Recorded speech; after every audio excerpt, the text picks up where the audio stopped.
I had a second-time buyer come to me the other day who is wanting to use their VA loan for the second time.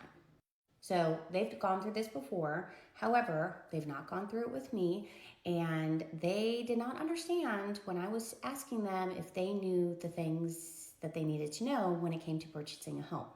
Because apparently their first lender did not have these conversations, so we're going to talk about it today. And that topic is a funding fee.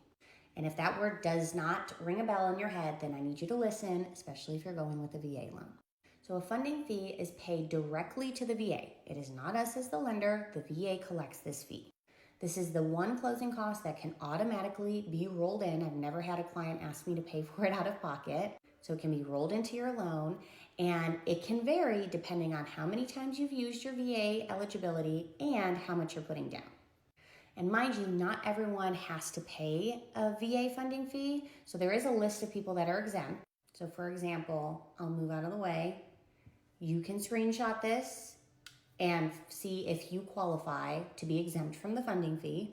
And just as a heads up, if you had to pay the funding fee and you now receive disability through the VA, you can check to see if you're eligible to get the funding fee refunded, okay?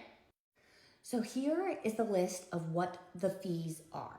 Now, this is based on a purchase or new construction. This is not based on a refinance. So first use is going to be 2.15% of the loan amount if you're putting less than 5% down. If you're putting 5% or more down, it's 1.5%. If you're putting 10% or more down, it's 1.25%. And this is if you're using it for the first time ever. If you're using it for the second time, it goes up, at least for your lower down payment option.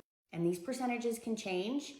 So as of right now, in 2024, this is what the cost is. So if this feels confusing, if you have no idea what I'm talking about, and you're currently under contract with a VA loan, please reach out. Let's have a conversation and make sure you are understanding what you're getting yourself into.